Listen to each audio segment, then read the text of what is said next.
Hello friends, मैं हूँ advocate माया मतकोरिया। आज बहुत खुशी हो रही है मुझे ये बताते हुए कि भारत के 4 राज्यों के हाई कोर्ट में नए न्यायाधीशों की नियुक्ति हुई है। महिला न्यायाधीशों की नियुक्ति हुई है। ये महिलाओं के सशक्तिकरण का एक बार फिर से उदाहरण पेश किया है। भारत में एक सर्वोच्च न्यायालय या सुप्रीम कोर्ट जिसे बोलते हैं, एक सुप्रीम कोर्ट है और प्रत्येक राज्यों के अपने अपने हाई कोर्ट है। तो अभी जो नियुक्ति हुई है, भारत के इतिहास का ये नया अध्याय जुड़ा है। जून 2026 में पहली बार भारत के 4 उच्च न्यायालयों में एक साथ 4 महिला मुख्य न्यायाधीश कार्यरत हुई हैं। यह भारतीय न्यायपालिका में महिलाओं की बढ़ती भागीदारी का महत्वपूर्ण पड़ाव माना जाता है। इसमें justice Sunita Agarwal, justice Revati Mohit Dere, justice Lisa Gill, justice Meenakshi Madan Rai शामिल हैं। संविधान में न्यायपालिका का स्थान क्या है? भारतीय संविधान के भाग 5 में सर्वोच्च न्यायालय तथा भाग 6 में उच्च न्यायालयों का प्रावधान किया गया है। संविधान के अनुसार ही जो भी कानून बनते हैं संविधान के अनुसार ही बनते हैं और कोर्ट का विवरण, न्यायाधीशों का विवरण संविधान में दिया है। ये मैं आपको बता रही हूँ। सर्वोच्च न्यायालय या सुप्रीम कोर्ट को अनुच्छेद 124 के अनुसार भारत में एक सर्वोच्च न्यायालय होगा जिसमें एक मुख्य न्यायाधीश, जिसे हम चीफ जस्टिस ऑफ इंडिया कहते हैं, तथा संसद द्वारा निर्धारित संख्या में अन्य न्यायाधीश होंगे। आगे क्या होता है? नियुक्ति कौन करता है? भारत के राष्ट्रपति नियुक्ति करते हैं। योग्यता: किसी व्यक्ति को सर्वोच्च न्यायालय का न्यायाधीश बनने के लिए 4 क्वालिटीज़ होनी जरूरी है। सबसे पहले भारत का नागरिक होना जरूरी है। कम से कम 5 वर्ष तक किसी उच्च न्यायालय का न्यायाधीश रहा हो या कम से कम 10 वर्ष तक किसी उच्च न्यायालय में अधिवक्ता रहा हो या राष्ट्रपति की राय में विशिष्ट विधिवेत्ता हो। उच्च न्यायालय के लिए या हाई कोर्ट जिसे बोलते हैं, अनुच्छेद 214 में प्रत्येक राज्य के लिए उच्च न्यायालय होगा। अनुच्छेद 217 के अनुसार उच्च न्यायालय के न्यायाधीशों की नियुक्ति राष्ट्रपति द्वारा की जाती है। नियुक्ति से पहले भारत के मुख्य न्यायाधीश, राज्यपाल और संबंधित उच्च न्यायालय के मुख्य न्यायाधीश से परामर्श लिया जाता है। योग्यता इनकी: भारत का नागरिक होना चाहिए, कम से कम 10 वर्ष न्यायिक पद पर कार्य किया हो या कम से कम 10 वर्ष तक उच्च न्यायालय में अधिवक्ता रहा हो। कॉलेजियम प्रणाली क्या है? हम हमेशा सुनते हैं कॉलेजियम प्रणाली से ये बने वो बने, तो कॉलेजियम प्रणाली समझिए, संविधान में कॉलेजियम जैसा कोई शब्द नहीं लिखा है। यह व्यवस्था सर्वोच्च न्यायालय के विभिन्न निर्णयों से विकसित हुई है। आज न्यायाधीशों की नियुक्ति के लिए मुख्य रूप से भारत के मुख्य न्यायाधीश, चीफ जस्टिस ऑफ इंडिया, सर्वोच्च न्यायालय के 4 वरिष्ठ न्यायाधीश मिलकर नामों की अनुशंसा करते हैं। इसे ही कॉलेजियम प्रणाली कहा जाता है। सर्वोच्च न्यायालय में महिलाओं का इतिहास: भारत के सर्वोच्च न्यायालय में पहली महिला न्यायाधीश थी जस्टिस एम फातिमा बीवी बोल सकते हैं।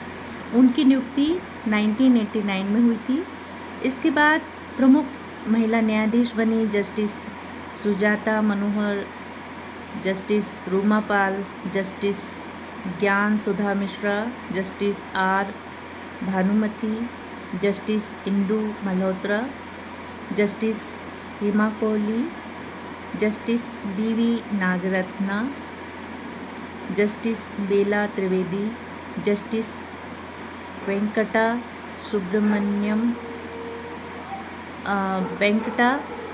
सुब्रमणी मोहना जो अभी बनी हैं। न्यायमूर्ति वी मोहना 2026 में सर्वोच्च न्यायालय की 12वीं महिला न्यायाधीश बनी हैं। भारत की पहली महिला न्यायाधीश मुख्य न्यायाधीश कौन थी? भारत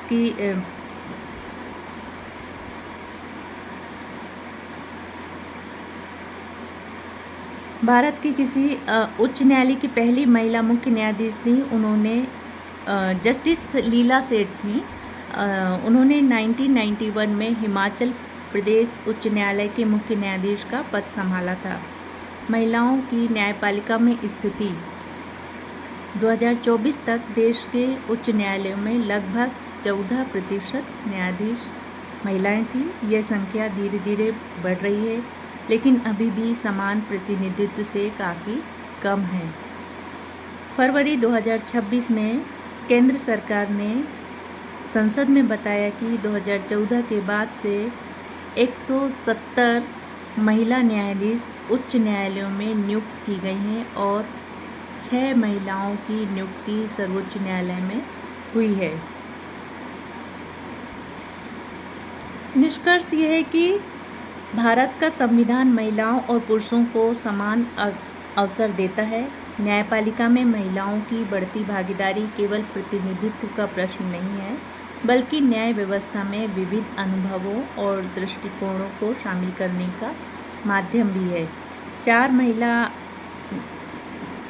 महिला मुख्य न्यायाधीशों की एक साथ नियुक्ति भारतीय न्यायिक इतिहास का एक महत्वपूर्ण अध्याय है, जो आने वाली पीढ़ियों की महिला अधिवक्ताओं और न्यायाधीशों को प्रेरणा देगा।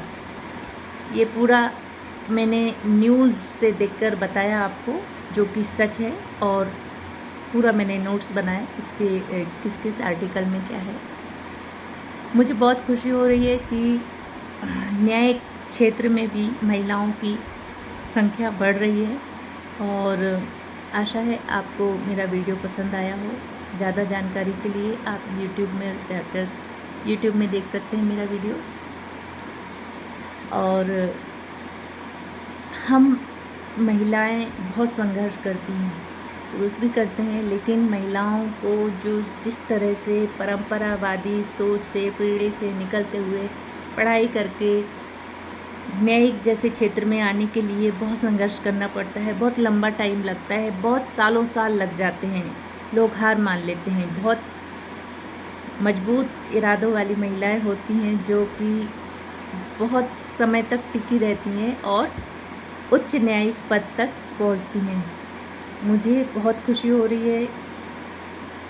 मैं सभी न्यायाधीशों को कॉन्ग्रेचुलेशन देती हूँ और आशा करती हूँ कि हमारे जितने भी जूनियर अधिवक्ता सुन रहे हैं, कोशिश करते रहें, सभी महिलाएं, बेटियाँ और स्टूडेंट की थोड़ी देर लगेगी, लेकिन सफलता ज़रूर मिलती है।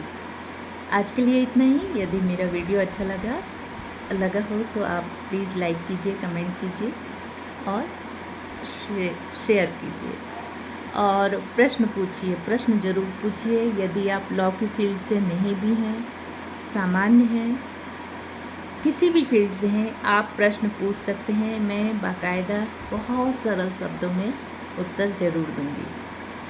आज के लिए इतना ही। धन्यवाद।